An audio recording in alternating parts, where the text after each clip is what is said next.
Welcome, curious minds, to another deep dive. Today, we're taking a bit of an unexpected journey. We're not digging into, scientific papers or dusty historical texts. Wow. Instead, our source material today is actually the narrative of a modern romance novel. Right, which might sound a little different for us. Exactly.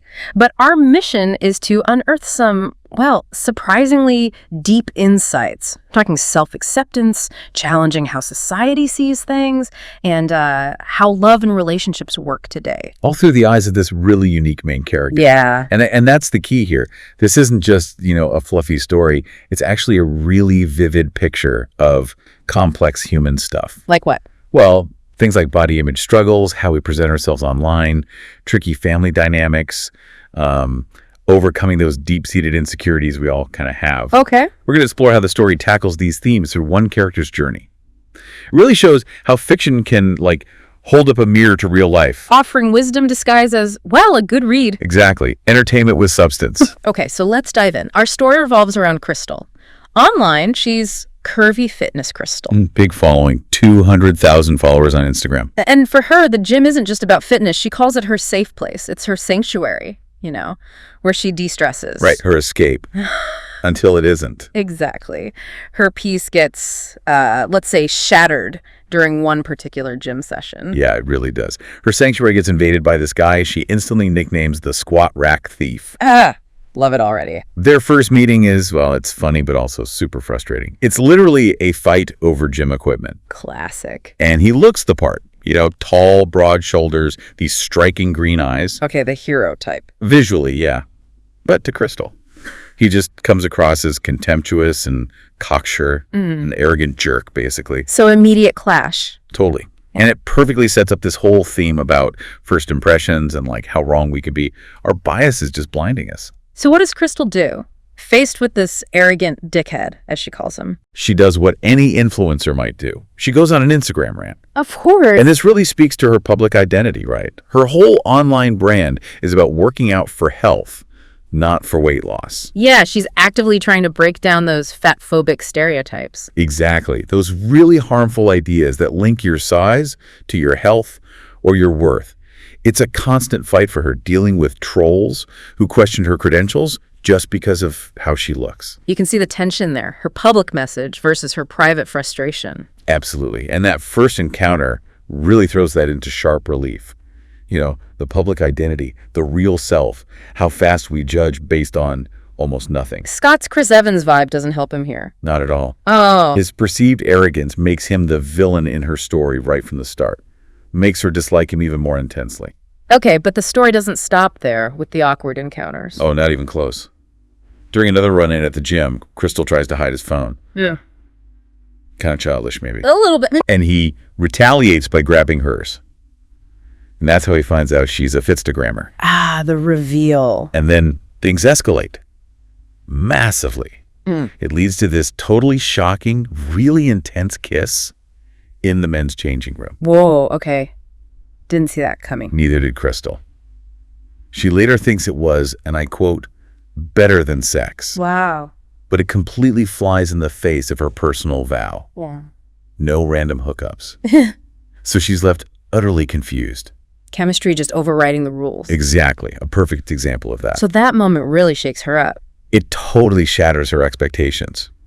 But to really get her reaction, we need to look at her background, her personal history and how it shaped her. Yeah, the context. She's got this tight-knit support system. Her friend Mel, who's also an influencer, big on body positivity. Okay. And her older sister, Tara, she's a Bookstagrammer, and she's actually living with Crystal right now because she's recovering from a broken engagement. So she has support, but maybe also some pressure from them. Could be. Support, but maybe also that feeling of needing to keep up appearances, especially with Mel being in a similar online space. And Crystal has baggage from past relationships, right? You mentioned a rebound situation. Yes, exactly. Her ex, Neil, being his rebound really hurt her. Okay. And that's the root of her strict no rebounds rule for herself. She doesn't want to be that for someone or put someone else in that position. So how does that personal history crash into this new situation with Scott? Because there's a family twist, isn't there? Oh, is there ever? This is where it gets really interesting. We find out Crystal's grandma Flo has secretly gotten engaged. Okay. To a man named Martin Ritchie. And Martin Ritchie just happens to be Scott's grandfather. No way. Yes way. It all comes out at this super awkward family dinner. Scott, the squat rack thief, walks in, and he's introduced as Scotty. Oh, the cringe. I can feel it. Totally. And this instant family connection just throws Crystal's whole world into chaos. Suddenly, her no rebounds rule feels very, very relevant and complicated. And knowing Crystal's tendency to jump to conclusions. She absolutely does. She overhears bits and pieces about Scott having a figure skater girlfriend named Diana. And immediately assumes the worst. Yep. Infidelity. Yeah. Lying. The whole 9 yards. It leads to this massive confrontation where she basically accuses him of being a liar. Even after he shows up late because he was literally fighting a fire. Even then, he arrives looking like a hero, explains the fire call, and she still lays into him. Yeah. It just shows how easily we build stories based on scraps of info, especially if they fit what we already suspect. So what's Scott's side of it? Was he lying? Well, his truth is that, yes, he had a girlfriend, Diana, but they'd broken up 2 weeks before he even met Krista. He just hadn't told his family yet. Ah, okay. So bad timing, but not actually cheating. Right. But it forces this big conversation about assumptions. And for Crystal, it brings up that whole rebound dilemma she desperately wants to avoid. And we see her struggling internally again. Massively. That conflict between her public message, love yourself, be strong, and her private feelings of being an imposter, that feeling like she's a fraud. Right. She even talks about it on her Instagram, deals with trolls head on, which is brave, but it shows you the vulnerability behind the confident facade. So despite all that initial drama, the squat rack, the kiss, the family thing, the fight, Yep, quite the start. they somehow start moving towards something else. Yeah. You start seeing these little shifts. They go from being outright enemies to sort of tentative acquaintances. How does that look? It starts with just small things at the gym, polite nods, less open hostility, like a weird silent truce. Okay. And do we learn anything new about them that maybe changes how they see each other? Definitely. There's this one detail about Scott that really humanizes him. Oh, yeah. He's terrified of needles. Yeah. Like absolutely petrified. We're the big, tough firefighter. Yeah. It's this unexpected vulnerability that cracks his superhuman exterior. Makes him seem less like the arrogant guy Crystal first met and more Yeah. human, you know? Yeah. That makes sense. It shows everyone has their things. Exactly. And then Scott actually initiates a kind of courting period. He does, after she accused him of lying. Well, it's framed as a condition for him forgiving her after she apologizes for stereotyping him. Ah, clever. So what does this courting involve? Fancy dinners. Not exactly. It involves an outing for sorbet Okay. and a trip to IKEA. IKEA, the ultimate relationship test. Right. But these kind of everyday, almost mundane things start revealing this surprising compatibility. How so? Well, Crystal, despite her big online presence, is actually quite introverted. She loves home decor. She's a bit of a homebody. Okay. And Scott. Turns out Mr. Chris Evans' vibe is also kind of a homebody. He's got this really earnest, genuine side to him. So underneath the surface. They actually have a lot in common. It shows that real connection isn't always about big, dramatic moments. Sometimes it's found in the quiet stuff, the shared preferences. And what about the physical side? After that intense kiss? The tension is definitely still there. You get these moments of accidental touch hands, brushing at IKEA, that kind of thing. But then Scott imposes this deliberate no touching, no kissing rule. Oh, why? It seems like he wants something more meaningful, not just a fling. It signals he respects her and wants to build something real, not rush into the physical side.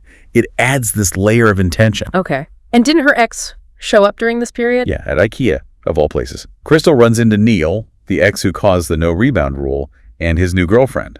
Awkward. Totally. But Scott immediately steps up, gets protective of Crystal. It's a subtle moment, but it shows his feelings are deepening, moving beyond that initial antagonism. Okay, so things are progressing, but then external pressures start mounting. Yeah, big time. We find out the deeper reason why Scott was initially hesitant and why his family wanted him to take things slow. What was it? His grandfather, Martin, the one engaged to Crystal's grandma, has cancer. Oh, wow. And it's the same disease that Crystal's own grandpa died from. That's heavy. That adds a whole other layer. It really does. It explains Scott's guardedness, maybe, and it creates this shared experience of potential grief, adding this unexpected depth to their connection. And then things blow up online for Crystal. Hugely. A photo of her and Scott goes viral. And with it comes this flood of awful comments, cyberbullying, mostly targeting Crystal's appearance. Ugh, the downside of being visible online. Exactly. It puts her self-acceptance message to the ultimate test when she's personally under attack. So how does Scott react to that? He tries to do the right thing. He jumps into the comments section and publicly defends her. Okay, good for him. Protective again. You'd think. But here's the twist. Crystal gets angry about it. Angry? Why? He was defending her. Because she felt like he undermined her. Her whole platform is about being strong, independent, handling her own battles. She felt his defense made her look weak, like she needed saving. Oh, I can see that. It's complicated. Support versus perceived pity. Exactly. It's really nuanced. And it leads her to make a drastic decision, which she ends things with Scott. What? After all that? Yeah. She convinces herself she needs to face these challenges alone.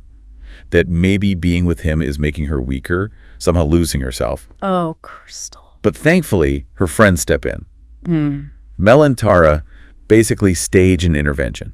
Good. What do they say? They challenge her perspective. They point out that maybe letting someone support you is strength, not weakness. That vulnerability isn't the opposite of strength. That's true. And they also call her out, gently, asking if she's letting the online trolls dictate her happiness. Plus, Mel suggests therapy, which is solid advice. So does Crystal listen? It seems to spark something. She starts this process of finding her footing again. She revisits positive messages from people she's trained, remembering the good she does. Reminding herself of her impact. Exactly. And then she gets this really wise advice from her dad. Yeah. He talks about his own experiences facing prejudice and how Crystal's mom was his absolute rock through it all. He shows her that partnership doesn't mean weakness. It can be a source of quiet strength. That's powerful. It really resonates. It prompts Crystal to go back to the gym, her sanctuary again. But this time with a renewed focus. Self-respect, acceptance, not perfection. And she puts that into action. She does. In a really touching way, she offers free training to Rhonda, a high school guidance counselor going through her own divorce and self-acceptance journey. It's like she's reinforcing her own values by helping someone else, paying it forward. That's a great turning point. So this all leads towards reconciliation. It does. It culminates in Crystal realizing she made a mistake pushing Scott away, and she decides on a grand gesture for an apology. Knowing Crystal, it's probably not just a simple sorry. Oh, definitely not. She fakes a fire call at the gym. She what? Fakes a fire call, knowing Scott, the firefighter, will have to show up. It's dramatic, it's over the top, it's pure Crystal. Wow. Okay. And does it work? It leads to this huge pivotal moment. Because during this crazy apology attempt, Scott drops a bombshell confession. Oh.